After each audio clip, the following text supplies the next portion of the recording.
damang-dama ang pagmamahal niya. Radyo Pilipinas, radyo publiko, ang boses ng Pangulo.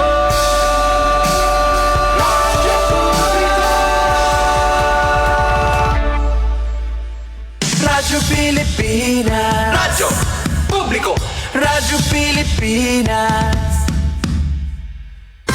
Time to celebrate kultura. Ito ang Presidential Broadcast Service Radyo Pilipinas, radyo publiko ng Bagong Pilipinas para sa Bagong Pilipino. Naghahatid ng mahahalagang balita at impormasyon na guugnay ng pamahalaan sa sambayanan. Tulay sa himpapawid ng serbisyo publiko. Radyo Pilipinas, radyo publiko, ang boses ng Pangulo sa Solon 104.7 FM. Radyo Pilipinas, radyo publiko. Oras Radyo Pilipinas sa Radyo Publiko, 2 minutos gikan sa alas 8 sa buntag. Good morning! Good morning, Eastern Visaya! Maupay nga aga. Good morning. Mayong buntag! Maupay nga aga. Good morning, Eastern Visaya! Yes, sa mayong buntag, good morning Eastern Visayas, maupay nga aga. Welcome sa atong tulumanon ang Good Morning Eastern Visayas. Maupay nga aga. Sa ngalan sa atong station manager, Sir Dindo Alaras, kini ang inyong alagad sa kahanginan, Dalia Abiara Oret. Kauban nato sa Master Control Engineer Nuki Parado. Of course, maghatod sa mga nagunang impormasyon. Ato kauban diha sa DYES sa Radyo Pilipinas sa Borongan. Kauban this morning ati Daisy Bilizar. Ingon man diha sa DYOG Radyo Pilipinas sa Calbayog. Yes, maupay nga aga diha kaninyo. Atong makauban sa RP Calbayog si Sir JM Sumino. Ingon man ang atong ka-partner, ka-PCO sa Philippine Information Agency. Si Mama Eileen Diaz.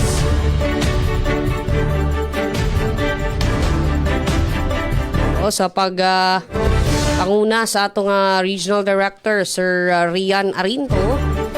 And ingon man diha sa DYDC. Yes, good morning kang Timikay ug kang Sir Glody Kayunda. And of course, sa tanan nga nagpaminaw karon sa atong programa Maadjong Buntag, good morning. Adlaw nga Miyerkules mga kala, Agosto 5 tuig 2026. Kumusta ang inyong nga kabuntagon? Hopefully ang tanan ana sa maayo nga kahintang.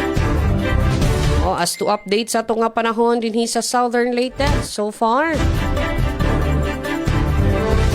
So far maayo na ang atong nga panahon, no? Kung ato i-compare sa mga previous days nga medyo dunagyoy mga nasinati nga pag-uwan na ay mga paglamugdong. But karon naka-rise and shine na si Mr. Sun. So we are expecting nindot ang atong nga panahon karong adlaw. Although sa later nga bahin sa hapon or sa gabi adunay masi experience nato nga pag-uwan. So dili lang gyapon nato kalimtan kini ato nga mga panangga sama sa payong raincoat ug uban pa.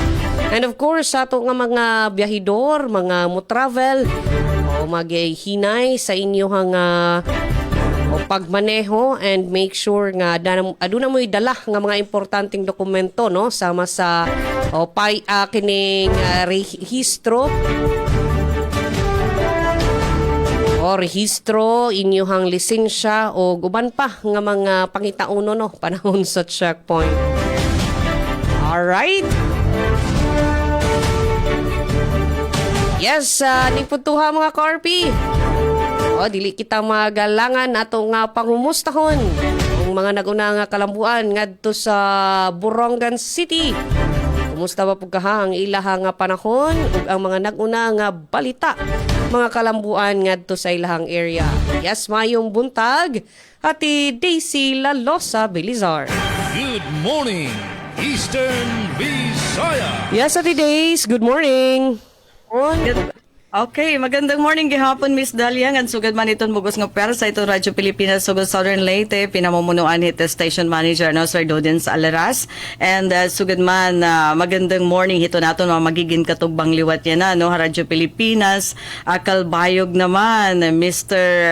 GM. Okay, first time makita oo bag-ungayan no dito naman na RP Kalbayog and DYDC, Baybay City, magandang morning Miss Micaela, Gongora, ngan bueno, didi naman Radyo Pilipinas sa Borongan, pagpamuno ito na amon station manager at Ros Rivera Abunda, ngan kompleto kami yan na, tikang dedihito na amon production, nga diliwat technical, o nga makakaupad para iton pan Miyerkules nga edisyon, taramdan, good morning Eastern Visayas, para yan nga August 5, 2026, ngan bahin ito na amon panahon Miss Dalia bagahit pira nakaadlaw nga bagat summer kami pareho iton summer iton amon panahon dedi ano waray mga pag-uran tikang kundiriak nagsasayop tikang pahadton Sabado nga adlaw so kailangan nga maghirot magtagam aton mga ma-field work kontra hiton mapasok nga panahon kinahanglan protektado kamo ano nga may ada niyo ginihimo nga mga paagi para diri ma-dehydrate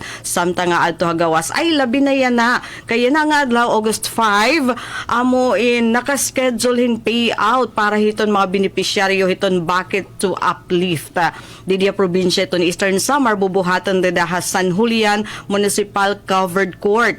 Makarawatin tag 2,000 para hiton bulan hiton Hulyo adton na aada hiton lista hiton bucket to uplift ini nga ayuda ini gahatag sa kubihin unom ka bulan nga dana hiton ka December 2026 so ginpapahinomdom ha aton mga tikada San Julian Municipal Covered Court para hini nga payout pagdaraton yung ginfilapan nga form nga may ada attach nga ngan sugad man duha nga photocopy invalid ID nga may ada specimen signature ngan kinahanglan nga magdara kamuhin tubig nga hinpagka kay bangin mag-ihay iton payout kay may ada pabubuhatan nga verification iton mga taga DSWD Region 8 nga amo iton magpapanguna hini nga payout iyan na nga adlaw. Samtang nga pagtaga kuryente pinisot kami kanina nagkamay-adahin na scheduled power interruption 1 hour tikang hadton kanan NGCP ano between 6 to 7 p.m. atun affected atun Taft ng Borongan substation so kinalasan kita no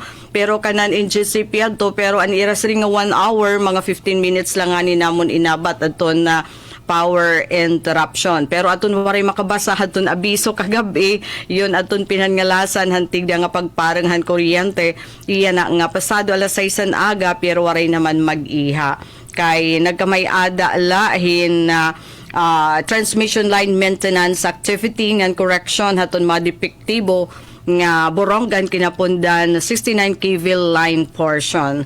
Nga na bueno, haamo naman pagtaga tubig waray man schedule in water interruption tikang hiton Borongan Water District nga na peace and order situation nagpapabili naman nga mahimiyang iton probinsya hit Eastern Samar although parang outgoing na dito na amon provincial director so anytime bagin magkamay-adahin pag-change iton command hiton Eastern Samar Police.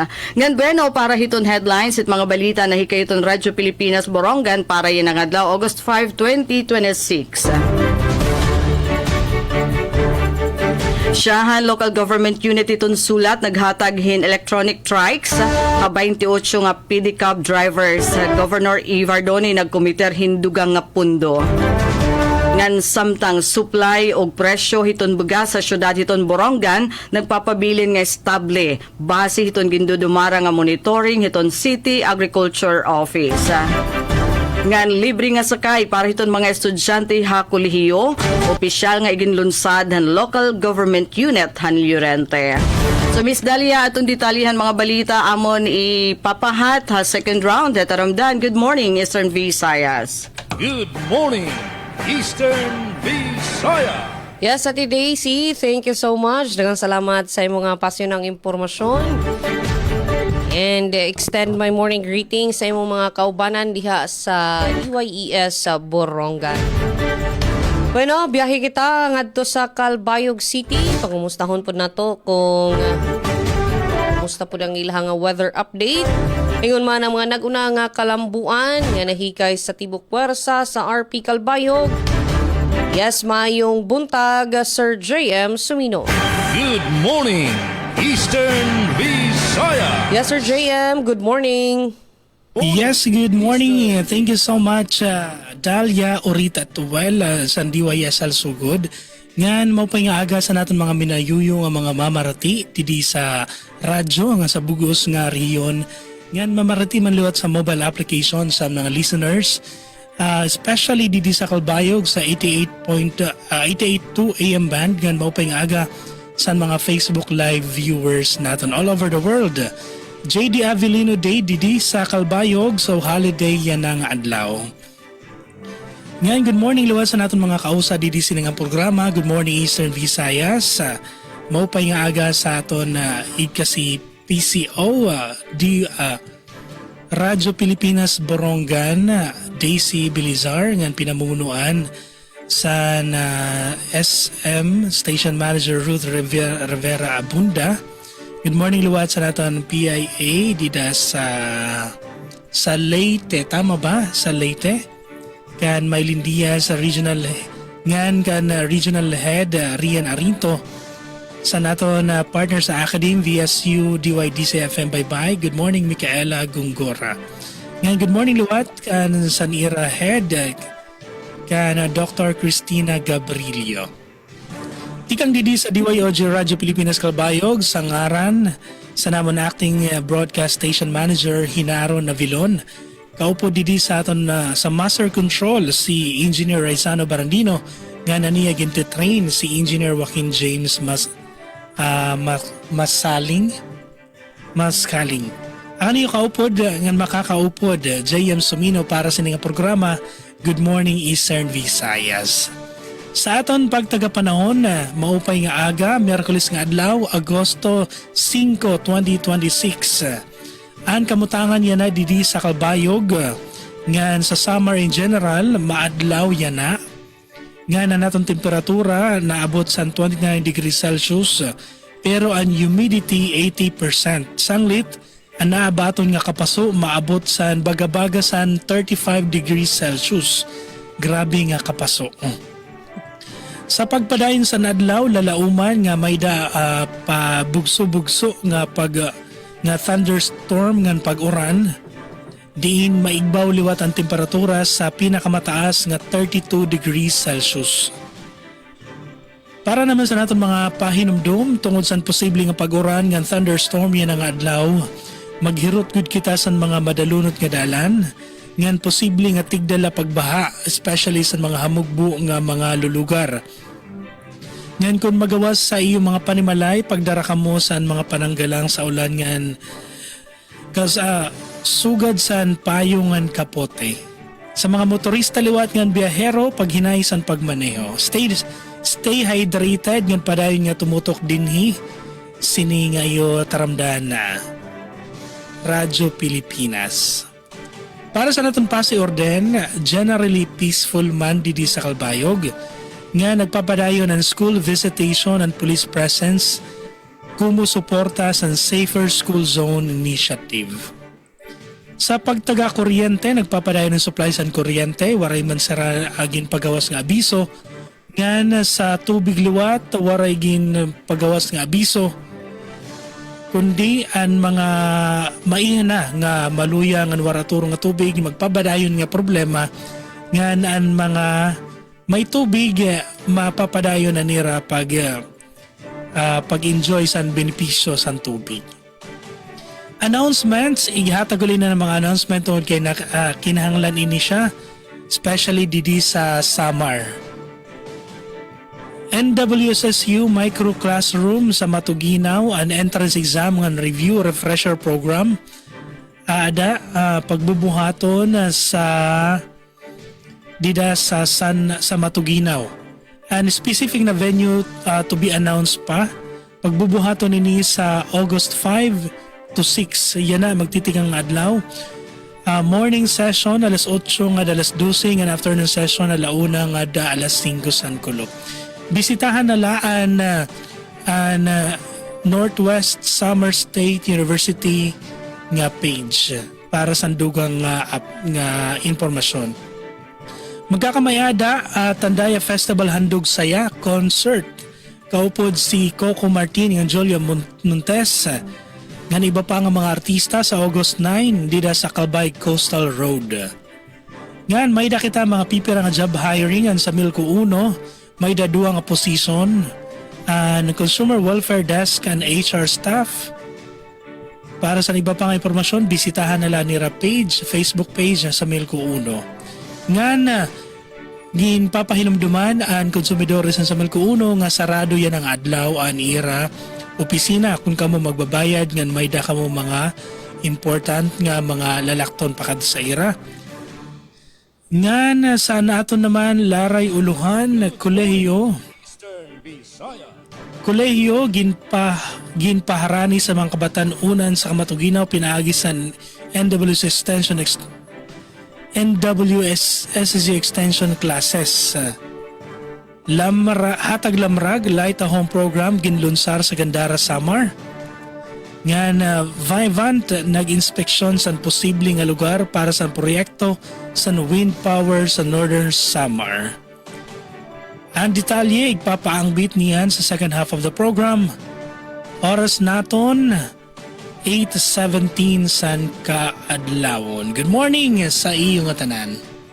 Good morning, Eastern Visaya. Yes, daghang salamat sa mga pasyonang impormasyon, Sir J.M. Sumino. Extend my morning greetings po sa mga kauban diha, Sir J.M. sa DYOG Radyo Pilipinas Calbayo sa pagpanguna sa atong acting station manager, Sir Jean Navilon. Bueno, biyahe kita sa Pabaybay City. Okay, marag wala man ang Philippine Information Agency. Ma'am Eileen, good morning diha kanimo. Bueno, bali ato kita sa Baybay City. Pabiyahe kita ngadto sa Dakbayan sa Baybay. Kumusta ang panahon ngadto? Oo. We have sa ato nga DYDC-FM, Ati Mikay Gongora. Yes, Ati Mikay, good morning. Good morning, Eastern Visayas. Ma'am Das, good morning. Maadyong buntag ingon man sa kaubanan nato diha sa Radyo Pilipinas Sugod ug sa mga nagpaminaw ning atong tulumanon diha sa Southern Leyte. Good morning, maadyong buntag mga higala sa kahanginan. Good morning, maupay na aga gihapon kang Ma'am Daisy Belizar sa Radyo Pilipinas Borongan ug sa kinatibuk ang puwersa sa RP Borongan. And of course, kang Sir J.M. Sumino sa Radyo Pilipinas sa Calbayog. Yes, maupay na aga and sa atong mga nagpaminaw diha sa Waray-Waray area. Sa Samar, Eastern Samar, good morning, maupay na aga. And of course, sa atong Sibianan, sa atong tunghaan, Visayas State University. Good morning, maayong buntag. And sa kinatibuk ang Baybay City, Leyte. Good morning gapon sa mga nagpaminaw nato or nagtanaw live sa atong tulumanon via Facebook page o sa DYDC o sa uban pa nga Facebook pages. Good morning, maadyong buntag mga higala sa ngalan sa mong station manager Dr. Cristina Gabrilio, radio engineer Sean Villa Gonzalo, Keys, Micaela Gongora ang iyong makauban karong Miyerkules nga edisyon diri sa DYDC FM. Alas sa tumapas sa unang impormasyon sa update sa itong panahon. Oo, karong takna atong na sinati mga higala ang cloudy, mapanganuron nga kalangitan. Hinuon wala pa kita na sinati nga pag-ulan, napadili kita kumpiyansa kay murag sa akong bana-bana padulong gadyo nino. At na 50% ka chance sa pag-ulan. Again, cloudy ang atong panahon karon. 25 to 30 degrees Celsius and mga higala dapat gud kita mag-andam no sa atong panangga sa ulan, payong, raincoat, labi na sa atong mga lumulupyo sa atong mga employees. Proud Viscan Sky, we are implementing or observing the Green Day policy karong adlaw kay first Wednesday of the month. Wala tay mga sakyanan, walay motor. Ready na gidaan ang atong kining payong no para dili ta mabasa kuno galing adunay mga kalit nga pag-ulan karong adlaw. Sa laing bahin mga higala, adunay pahibalo o panawagan gikan sa National ID Registration Team. Nakapost kini mga higala sa Baybay City Information Office nga Facebook page tungod sa schedule sa uplift payout sa Matalom Leyte karong Agosto 8. adlawng Sabado, giawhag ang mga nagkupot o priority numbers 1 to 70 nga aduna nakabutang nga August 8, 2026 sa pag-adto sa Barangay Integrated Building luyo sa Metro Retail Store sa Agosto 6 alas 8:30 sa buntag. Kinitungod kay dili sila makaadto sa City Information Office sa Baybay City Hall karong maabot nga Agosto 8. Og gipahinumduman nga alang naman kini sa National ID registration sa mga nagunit sa priority numbers para sa August 8, no? Instead nga August 8, August 6 dito sa may Barangay Integrated Building luyo sa Metro Retail Stores. Og yes, para lamang kini no sa adunay priority numbers nga August 8 nga schedule sa City Information Office sa Baybay City Hall. Og other than that, dili mo dawat og walk-in or kinsa pa mano ang atong National ID registration team. Sa laing bahin, oo, ang atong, ako lang po baliko no, nga ang atong student onboarding sa Visayas State University will be on August 10 and 11, that is Monday and Tuesday, mga higala, dito sa may VSU Gymnatorium. And bago lang po nagbagawa sa atong university registrar o academic calendar for this 2026 to 2027, no? So kini base sa BOR Resolution number 25 series of 2026. Mamahimong bisitahan mga igalang University Registrar VSU Main alang sa dugang kasayuran kung unsa ang mga aktibidades o dagan karong academic year 2026 to 2027 for first semester, no? Ana nakabutang ang mga activities for the month of August, September, October, November, December, and January. Sa atong peace and order naman, so far, generally peaceful atong dakbayan sa baybay and hugot nga nagpahibalo or hugot nga gipahigay ng kampanya sa atong kapulisan kining anti-terrorism campaign, no? So, para masiguro ang peaceful and safe community, dapat mahimong vigilant and responsible sa mga itong mga citizen. Dapat kita alerto and dapat gid itong patukan kining violence and extremism. And, sa laing bahin, ako pong lakbitan maggamay pagbalik ang kining NGCP Power Advisory 2026-030 karong maabot nga Sabado, August 8, no? Apektado nga lugar entire inupakan tumatalong between 5 p.m. to 6 p.m. That is only 1 hour. An entire baybay area, at least 1 hour between 5 a.m. to 6 a.m. and at least 1 hour between 5 p.m. to 6 p.m. mga higala, August 8 ka na. And mao kana ang ato mga mahinong danong pahibalo, mapasyo ng impormasyon ug alang sa mga balita ang nakalap karong adlaw, scholarship orientation ug laptop handover gipahigayon sa Bounty Cares alang sa mga scholars niini.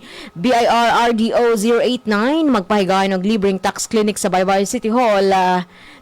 Mga higala, mao kadto ang ato mga balita ag tangiang dugang detalye sa second half natong tulumanon. Good morning Eastern Visayas. Good morning, Eastern Visayas. Yes, daghang salamat sa mga pasyo ng impormasyon at Mikay Gongora. Extend my morning greetings pod sa mga kaubanan diha sa DYDC-FM. Amping-amping kay murag dako makahagsyan sa nga muuwan diha sa Baybay City. Well, no, sa ato ng update din sa Southern Leyte, sa atong gikaingon, maayo man hinoon ang ato nga panahon din sa Saudi. Nakatutok na si Mr. Sun, but dili gihapon magkumpiyansa no sa gikaingon pa ni Ate Mikay nga basil dunay pag-utro sa ato nga panahon. So sa ato nga mga kaigsuunan nga dunay lakaw, dili malimot sa inyong payong raincoats ug uban pa. And sa ato nga mga updates sa kuryente. So far, wala tay abiso sa ato nga Southern Leyte Electric Cooperative nga dunay pagpalya sa kuryente karong adlaw. But gipasabot karon sa kooperatiba nga walay schedule or cancel ang gikatakda nga pre-membership orientation seminar o PMOS. O kini nga seminar o sa ni siya ka requirement para sa mga mag-apply no o connection.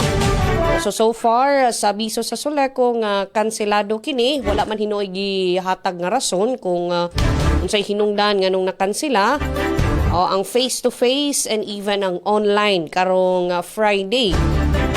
So kanselado ang face-to-face karong adlaw August 5 and even sa online nato nga PIMOS nga nakaschedule sa August 7 sa Friday. So next week na ang lain na usab nga pre-membership orientation seminar kini base sa update sa ato nga Soleco main office. Samtang sa ato nga lain pa nga update o yato na nga ipasabot no sa ato nga mga kaigsuunan nga nakasinati og pagtayog or gamay nga paglinog no dinhi sa ato nga Southern Leyte. Ang lokasyon sa mao nga linog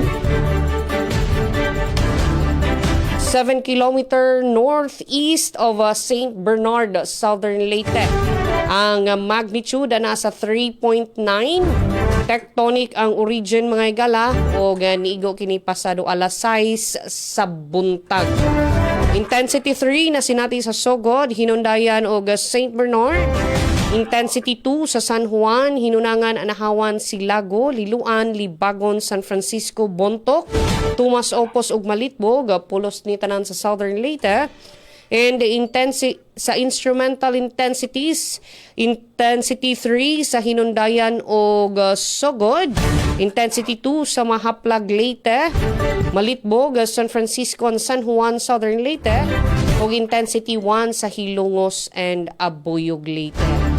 O sa ato nga pagkiginabi sa ato nga PDRRMO, wala man hinooy o mga na record no nga dunay kadaot or damages sa mga nga linog o wala po'y gituhan nga kining aftershock. But ato nga pahinumdom nga mag-amping kanuna ato nga mga kaigsunan and make sure o kasabota unsa ang ato nga buhaton no panahon gyud sa linog.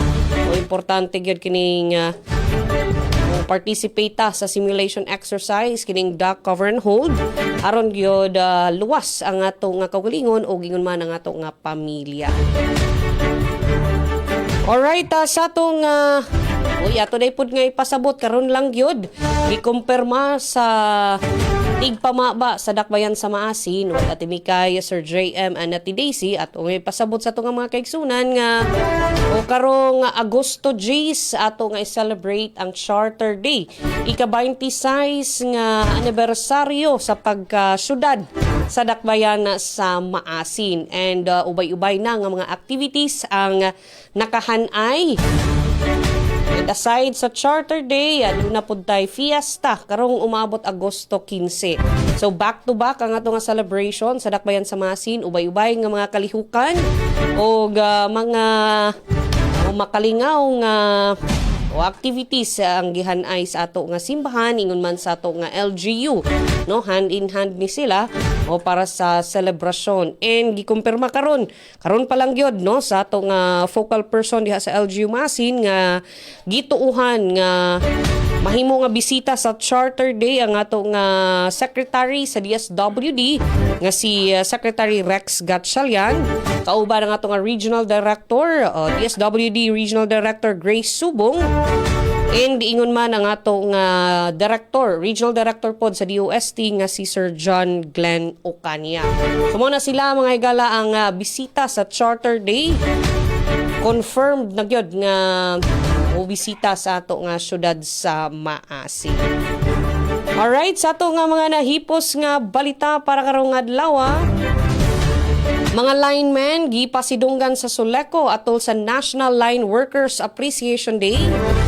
LGU tumasopos ug TESDA nagtanyag og training alang sa mga aspiring content creators. O MPS Batulete mas gipalig-on ang seguridad sa mga tunghaan. Yes ba no, sa ato nga pagbalik ato nagyong ihatod ang hingpet nga detalye sa mga kalambuan nga ihatod sa ato nga tulumanong Good Morning Eastern Visayas. Standby kay mo balik pa kita human lang nining mga mahinungdanon nato nga pahinumdom. Radyo Pilipinas. Radyo Publiko. Radyo Pilipinas. Radyo Publiko.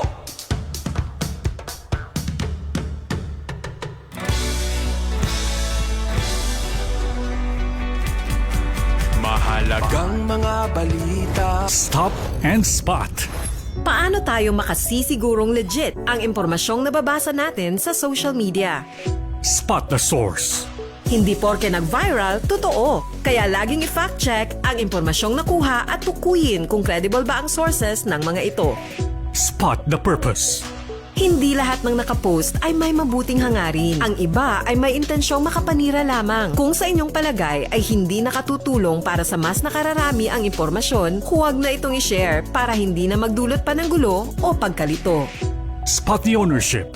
Legit o edit? I-double check kung totoong nanggaling sa mga legit news providers ang impormasyon dahil baka edited lamang ito ng kung sino para magpakalat ng fake news. I-check muna ang kanilang mga official social media platforms para makasiguro. Spot the time.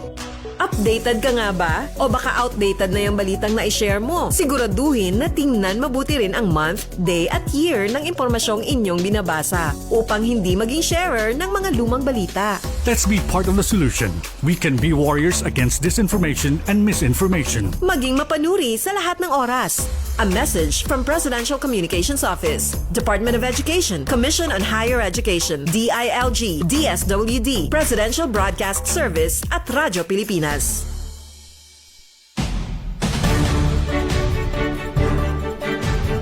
And yes, we are back mga karpi. Itong oras alas 8:32 sa buntag. Padayon lang gihapon kamong nagpaminaw sa ato nga tulumanong Good Morning Eastern Visayas. Kauban lang gihapon nato ang ato nga mga ka-partners. Ang ato nga sister station ng Radyo Pilipinas sa Borongan, Radyo Pilipinas Calbayog. Ngayon man ang ato nga partner, EIA and DYDC. Although karong buntaga wala na ito makauban ang Philippine Information Agency. Yes, bueno, dili kita magalangan. Ato nang panginanuhon ang nagunang impet nga detalye sa mga balita nga nahipos sa diha sa DYES sa Radyo Pilipinas Borongan. Mayong buntag pagbalik at Daisy Bilizar. Good morning, Eastern Visayas. Yes, Ate Days, nakamute ata ka. Alright, Ayun. 1, 2, 3, 4. Alright, kumusta atong signal, Miss Dalia? Yes, loud and clear na Ate Days. So go ahead. Okay, thank you. So, adi na aton na detali, hatun siyahan nga balita na hikahin Radyo Pilipinas Borongan para yun nga Miyerkules nga adlaw, Agosto 5, 2026. So, local government unit itong sulat, naghatagin electronic trike sa 28 nga pedicab drivers. Governor Ivardoni nagkomiter hindugang nga pundo. Adi ang detalyin report, tikang Pen Pumida. Radyo Pilipinas, report. Opisyal nga naghatag ang lokal nga pangobernohan hansulat hin 28 nga libre nga electric tricycles e-trikes ngadto ha mga miyembro hansulat Pedicab Drivers Association pinaagyan e-trike livelihood support program hanang kalabay nga Hulyo 30. Ginpangunahan ni Mayor Javier Zacate ang blessing and launching ang programa nga may katuyuanan nga maghatag hin mas moderno, epesyente nga mas maupay nga pakabuhi ha mga pedicab drivers. Ininsyahan nga inisyatibo habugos nga Eastern Samar nga direkta nga naghatag hin e-trikes para ha mga tsuper. Nagpasalamat hi Manuel Asistio, presidente hansulat Pedicab Drivers Association, tungod hin suporta nga ira nakarawat. Sumalaha iya magdudugang ini han ira kita ngan may ibanan an kabutlaw han adlaw-adlaw nga pagpadyak han pedicab. Agud masiguro an padayon nga operasyon han mga e-trike, magbubutang an LGU hin solar panel sa kada unit ngan magtutukod liwat hin mga opisyal nga charging station sa bungto nga magagamit labi na kun mauran o kulang ang sira kan adlaw. Haamog gihapon nga okasyon, nagkomiter Eastern Samar Governor Vincent R.V. Ivardoni hinduga nga pondo tikang nga gobyerno probinsyal agud makapalit pa hinduga nga e-trikes ngan makahatag liwatin parehong oportunidad ha iba pa nga mga pedicab drivers hasulat. Para habagong Pilipinas, Penelope Pumida, Radyo Pilipinas, Radyo Publiko, Borongan. Damo nga salamat ang report, Ate Pen Pumida. Good morning, Eastern Visayas. Ngayon, mapakadi naman kita sa mga balita nga nakalap sa nabugos na puwersa sa DYOG Radyo Pilipinas Calbayog. Yan ang adlaw, August 5, 2026. Kolehiyo ginpaharani sa mga kabataan sa Matuginaw, pinaagi sa NWSSU extension classes. Ang detalye gahatag ni Charmaine Perito Balvez. Radyo Pilipinas Report. Iglalansar sa Northwest Samar State University ang pilot extension classes sa Bungto, San Matuginaw, Samar para na nga school year 2026 to 2027 nga siyahan mag-offer Bachelor of Science in Agriculture, Major in Horticulture. Gininspeksyon sa CHED Region 8 ug Norweso ang pasilidad nga gagamiton para sa programa como parte sa pag-andam sa implementasyon. Ang Norweso ang manginginano sa curriculum ug mga magturutdo nga primera magtitikang sa San Jorge Campus. Samtang mag-aalutaga ang LGU Matuginaw sa mga classrooms ug iba pa nga pasilidad. Mabulig liwat ang gobyerno probinsyal sa Samar sa mga pasilidad ug mao ang magpapasweldo sa mga magturutdo. Nagawa sa feasibility study sa probinsya nga hataas ang panginhanglan para sa college education sa Matuginaw nga aada sa geographically isolated and disadvantaged area. Lakip sa mga programa nga kinahanglan sa komunidad, mao ang agriculture, rason nga ini ang una nga kurso nga igpapatuman. Ginsigurado sa Norweso ug CHED nga susunuron ang quality standards sa universidad sa extension classes. Ginhuhulat nala ang go signal antis magtikang ang klase sa elarom sa Project Samar.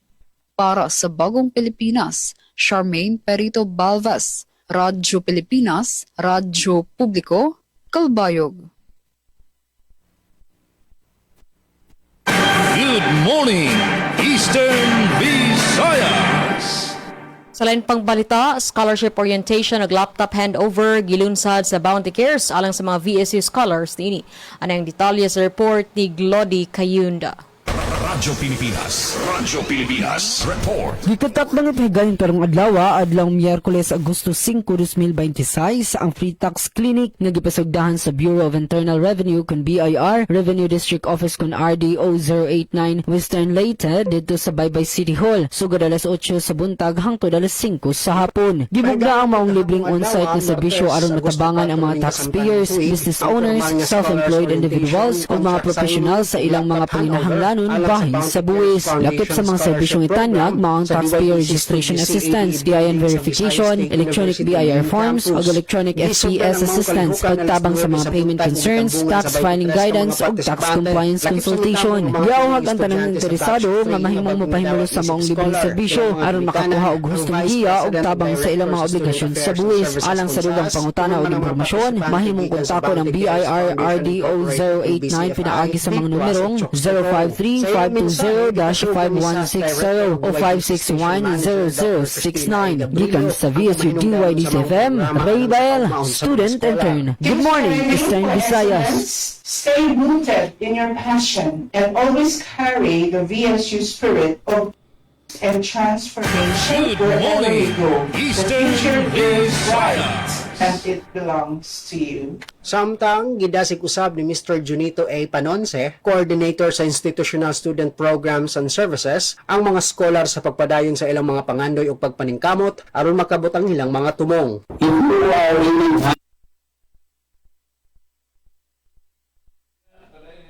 Sa lain nato nga balita, MPS Bato Leyte mas gipaligo ng seguridad sa mga tunghaan.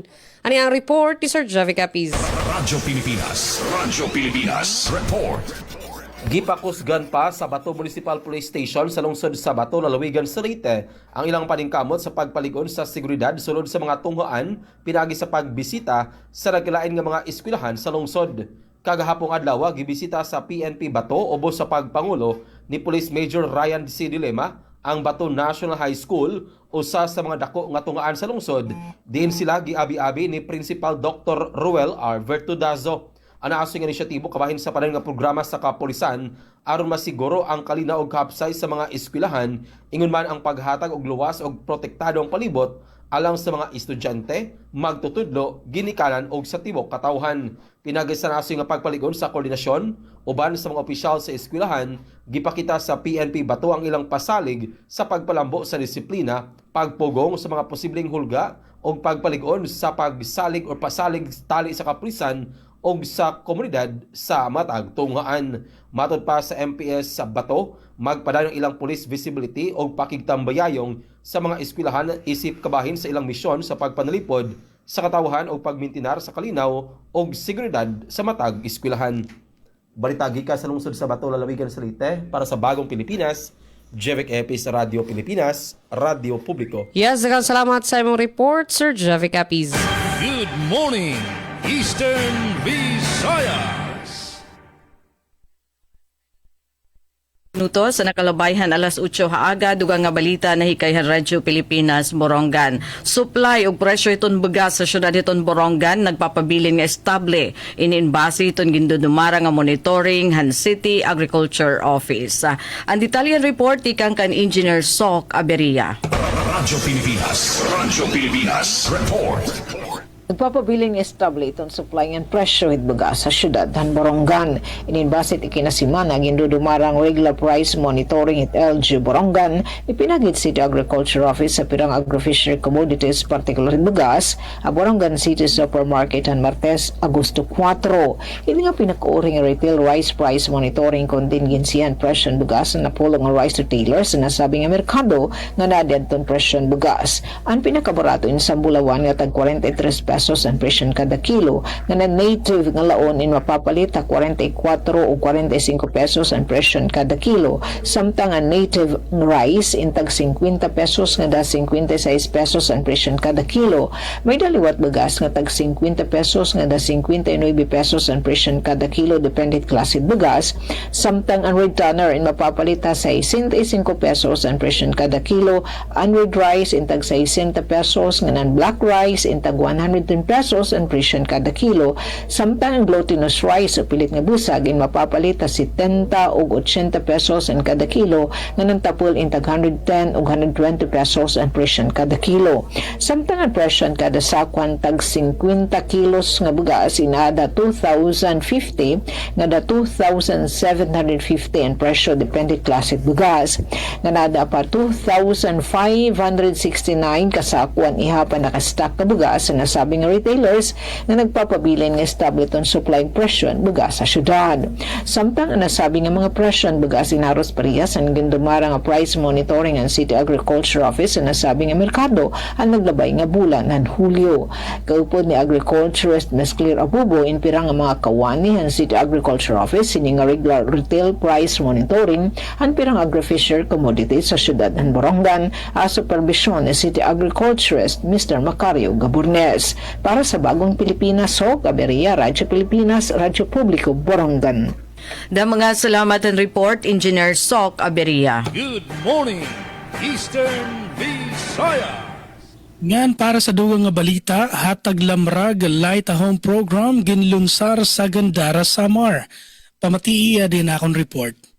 Radyo Pilipinas Report. Ginlunsar ang programa nga hatag lamrag light a home program sa Gandara sa Samar, kakulopo Hulyo 4, 2026. Ang programa hatag ni 1st District Congressman Stephen James Tan kaupod an sa Melco 1 sa pagpaangbit kahayag ng paglaom sa mga pamilya nga waray kapas magpakabit kalugaringon nga kuryente. Ang aktibidad naging manilampuson sa bulig sa Public Employment Service Office or PESO nga pinamumunuan ni PESO Manager Maggie M. Cañete ngan tinambungan ni Heraclio Naparan Jr. OIC Extension Office of the Governor como representante ni Congressman Tan. Presente liwat sa aktibidad sa Gandara Vice Mayor Elias Director kaupo ng bugos nga pwersa San Consejo Provincial Liga President Ruby Director ngan Municipal Fire Marshal Fire Inspector Archie Belida. Nagpaabot mga mensahe sa Gandara Municipal Mayor Warren T. Aguilar ngan sa Milco 1 Institutional Service Department Manager Divina Gracia Balite. Kumu pagsuporta ngan pagparigon san ira pagkumitar san pagpahaluag sa mga lugar nga nakakatagamtam san kuryente agod mapahitaas ang kalidad san panginabuhi san katawhan labi na sa mga baryo. Nagpasalamat naman ang lokal nga pamunuan san Gandara kan Congressman Tan ngan sa Milco 1 san ira padayon nga suporta paghatag kahayag, paglaom ngan mag-upay nga oportunidad sa Primero Distrito San Samar. Para sa Bagong Pilipinas, J.M. Sumino, Radyo Pilipinas, Radyo Publiko, Calbayog.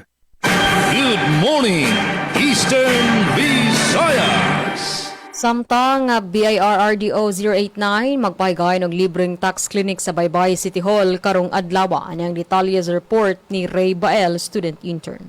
Radyo Pilipinas report.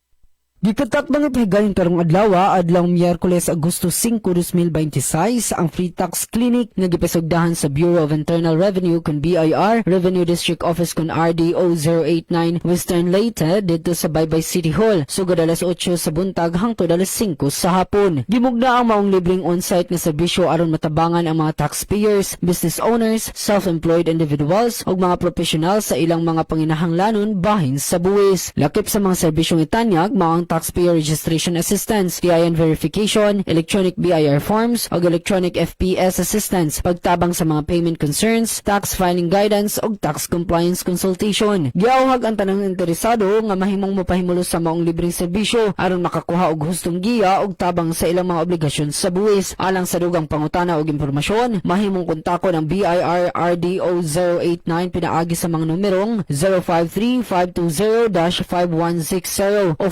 561-0069. Gikan sa VSU DYDC-FM, Ray Bael, student intern. Good morning, Eastern Visayas. Daghang salamat Ray Bael sa imong report. Good morning, Eastern Visayas.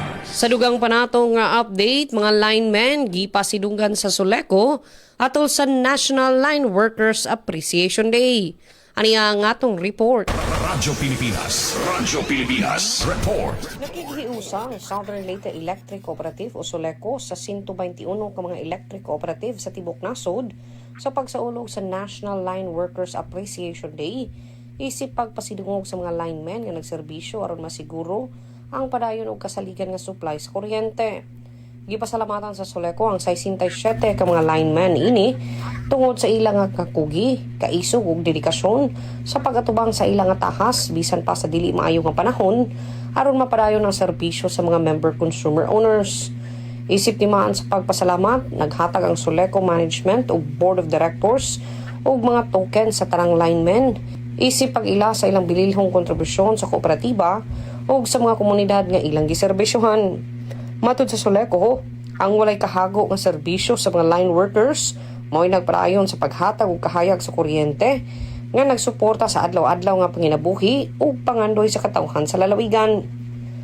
Balita gikan sa Southern Leyte Electric Cooperative para sa Bagong Pilipinas, Dalia Abiera Oret, Radyo Pilipinas, Radyo Publiko.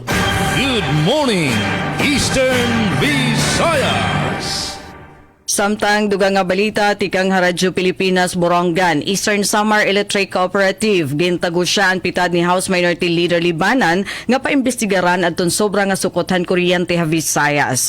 Aadi ang detalye han akon report. Radyo Pilipinas report. Paabutin pagpasalamat ang Eastern Samar Electric Cooperative Incorporated kon Melco kan House Minority Leader ngan 4-piece Party List Representative Marcelino Nonoy Libanan.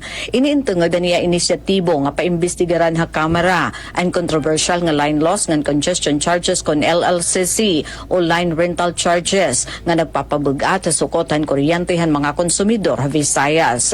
Sumalahan Melco nga ginpapanmunoan ni General Manager Attorney Jose Michael Edwin Amancio, darayawon ang ginbuhat nga pitad ni Libanan nga nagtutuyo maklaro nga matudlok ang ginbabasihan ngan pagkalkulahan na sabi nga dugang nga charges han wholesale electricity spot market kon WESM nga usa hadton mapangunang rason han paghitaas ang presyo han enerhiya ha rehiyon. Ini ang katapos opisyal nga hangyoon ni Libanan ha House Committee on Energy nga dayon nga talakayon ha maabot nga Agosto 6 nga hearing and House Resolution number 689 nga tuyo magdumarin investigasyon in aid of legislation bahin han patakaran han WESM. Igindoon han magbabalaod nga mas naging urgent ang nasabi nga isyu katapos igpahamtang ni Presidente Ferdinand Bongbong Marcos Jr. haya pinakaorhe nga State of the Nation address ang pagtipa han diri makatadungan nga dugang nga sukotan kuryente nga iginpapapasan ang mga konsumidor. Nagpahayag naman hin paglaw man Melco na pinaagi na sabi nga panmati an Energy Regulatory Regulatory Commission kon ERC ngan iba pang hintutungdan nga buhatan in babag-uhon o magkakamay-ada hin reforma hapamaagyan pagpatawhan LLCC para han kaupayan ngan proteksyon han mga konsumidor. Para Habagong Pilipinas, Daisy Lalosa Bilizar, Radyo Pilipinas, Radyo Publiko, Borongan. Good morning, Eastern Visayas. Adi pa ang katapusan nga balita aging pahatag sa iyo sa DYOG Calbayog, Radyo Pilipinas Calbayog, Vivant nag-inspeksyon sa posible nga lugar para sa proyekto sa wind power sa Northern Samar. Ang detalye igahatag sa aton ni Israel Gonzalez. Radyo Pilipinas Report. Padayon ang pag-eksplorar san kumpanya nga Vivant san posible nga pagtukod san wind power project sa Northern Samar. Ginbisita san grupo san Vivant ang mga lugar sa Barangay Kabakungan Allen, ngan Barangay Villahermosa Labisares, upod ang bulig san Provincial Economic Development and Investment Promotions Office o PDPO. Base surihon ang kahimtang san lugar ngan an mga kinanglanon para sa proyekto. Ginkita san grupo ang agian san pag-abot sa mga lugar, ang presente nga kahimtang san mga site ngan an posible nga mga agian para sa pagtransportar san mga kagamitan ngan materyales nga gagamiton. Ginhisgutan liwat ang mga posible nga hagit san logistics ngan an kinahanglanon nga koordinasyon sa gobyerno probinsyal ngan sa mga lokal nga opisina samtang ginaandam an proyekto. Sumala sa PDPO, kabahin inisan padayon nga koordinasyon sa Vivant base masiguro nga masususi hin maupay ang proyekto samtang ginpapadayon ang paningkamot sa probinsya sa pagdamosin mga pamuhunan para sa renewable energy ngan pagsuporta sa limpyo ngan malungtaron nga supply san enerhiya. Para sa Bagong Pilipinas, Israel Gonzalez, Radyo Pilipinas, Radyo Publiko, Calbayog. Good morning, Eastern Visayas. Yes, mga higala, una na kaming manamilit. Wala na mi balita diri sa DYDC FM. O sa ngalan sa mong station manager, Dr. Cristina Gabrilio, Radio Engineer Sean Villa Gonzalo, Kinis Micaela Gongora. O daghang salamat sa mga news contributors, Ray Baelo, Glory Cayunda. Good morning, Eastern Visayas. Good morning. Yes, sa ito nga katapusan nga balita, 145 ka mga benepisyaryo sa Libagon midawat sa una nga uplift cash assistance. Ano yung report ni Ma'am Jama Destriza? Radyo Pilipinas Report. Malampusong gipahigayon sa Department of Social Welfare and Development kun DSWD sa pakigtambayayong sa lokal nga pangagamhanan sa Libagon, pinaagi sa Municipal Social Welfare and Development Office ang pag-apud-apud sa Uplift Program Batch 2 Cash Assistance ni adtong miaging adlaw, Agosto 3 ning tuig 2026 sa Kawayan Gym, Barangay Kawayan, Libagon, Southern Leyte. Mukabat sa 145 ka mga beneficiaryo gikan sa mga barangay sa Libagon, gikan sa Gakat hangtod sa Punta ang nakadawat sa ilang unang binuwan nga cash grant nga nagkantidad og 2,000 pesos ubos sa Uplift program. Ang mga ayuda ipadadyon matag buwan sud sa unom ka sunod-sunod nga mga buwan alang sa mga qualified beneficiaries. Tumong sa Uplift program ang paghatag og tukmang finansyal nga suporta sa mga pamilyang nanginahanglan aron matabangan sila sa ilang adlaw-adlaw nga panginahanglan, mapalig-on ang ilang kalig-on batok sa mga kalisdanan ug mapaayo ang ilang kinabuhi.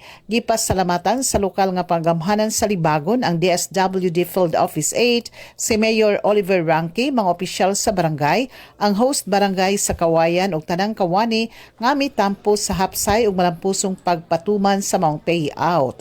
Padadyon ang pagpaningkamot sa gobyerno sa pagpalig-on sa mga programa sa sosyal nga proteksyon aron masiguro nga ang tabang sa gobyerno makaabot sa mga labing nanginahanglan.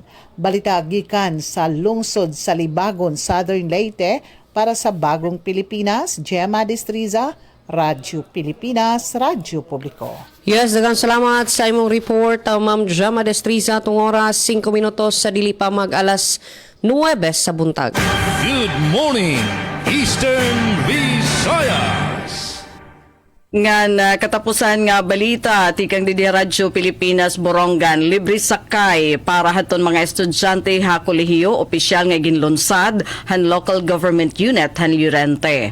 Opisyal nga gininauguraran didi haton naglabay nga Agosto 3 haton lokal nga pamunuan han Llorente an hatid sundo eskwela nga programa usahaton mapambato nga inisyatibo ha ilarom han Project Leap kon Llorente Education Assistance Program ni Mayor Christine Cardona. Ano sabi nga programa ay nagtutuyo nga mapagaan aton pinansyal nga problema ha pamasahin mga estudyante ha kolehiyo nga nag-aaram ha Eastern Samar State University may dulong ngan Eastern Samar State University main campus di siyudad han Borongan. Pinaagi ni nga programa adton boss amin ginpalit o adton pasin ginpalit haton LGU in magahatag in regular nga serbisyo ha kada semana depende hagin organisa nga ruta og barangay zone. Ang serbisyo amoy nagsusunod hinupat ka semana nga cycle para haton kada grupo haton barangay agud masiguro aton organisado ngan tuhay nga transportasyon ng mga estudyante. Di daton siyahan nga pagbiyahe ha mga barangay ha poblasyon in nakakuha hin 22 nga mga estudyante haton mga alas 6 aga ngan ini nga bus iton LGU amo in may ada kapasidad hin 32 ka tawo ha kada biyahe. Sumalapakan Mayor Cardona aton LGU ay nagplaplano nga pumalitin kadugangan nga sarakyan hiton masunod nga tuig para mas damo pa nga estudyante adton makapanhimulos han masaluag nga sakop nga programa. Nagpapakita adton Project Leap indako nga commitment aton administrasyon ni Mayor Cardona hin paghatag hin prioridad ha edukasyon ngan pagsiguro nga adton mga estudyante ha Llorente in makakakuha hindi kalidad nga edukasyon. Tupad aton alkalde ha paglunsad at nasabi nga programa amoy Vice Mayor Johnny Condrada, Municipal Councilors Melanie Bucar, Marilyn Jose o Reynon Hilgunda, sugadman hipunong Barangay Rique Asadon o Municipal Administrator Antonio Bormati Jr. Benod Daliano din hinamon tinatapos ang partisipasyon ng Radyo Pilipinas sa Borongan para hapan Miyerkules nga edisyon taramdan Good Morning Eastern Visayas. So ngaran ito na amon Station Manager Ate Rus Rivera Abunda, Admin Officer Kuya Rizel, Bobay Robin, Chief Tech Joy Policarpio, nga akon mga naging ka-partner didi o Engineer Mark Gagwa. And news contributors, Ati Pen Pumida, Engineer Sok Aberia, ini Daisy Lalosa Bilizar. Nasa ring da mga salamat, inyo pakigusamo upay nga aga and good morning Eastern Visayas. Good morning, Eastern Visayas. Yan kami manliwat mananamilit at tikang didi sa DYOG Radyo Pilipinas Kalbayog sa ngalan sa namon Acting Broadcast Station Manager Hinaro Navilon. Kaupo didi sa Master Control si Engineer Aizana Barandino and Engineer Joaquin James Nascaling. Ako ang iyo nakakaupod kada Miyerkules ng Biyernes sini nga taramdan JM Sumino. Maupay nga aga sa aton nga tanan. Good morning, Eastern Visayas. And yes, mga igala, mao kato atong kinatibukan nga programa sa Good Morning Eastern Visayas para karong adlaw nga Miyerkules, Agosto 5 tuig 2026. Daghang salamat of course sa ato nga nakauban this morning. Ati Daisy Lalosa Bilizar diha sa DYES Borongan, Sir JM Sumino diha sa Radyo Pilipinas Kalbayo, Ma'am Micaela Gongora diha sa DYDC-FM, Bye City. And dinhi sa Southern Leyte, sa ngalan sa atong station manager, Sir Dindo Alaras, kininyong alagad sa kahanginan, Dalia Abiara Ored. Daghang salamat sa mga nagkontribuer sa balita, Sir Javi Capiz, Ma'am Gemma Destriza.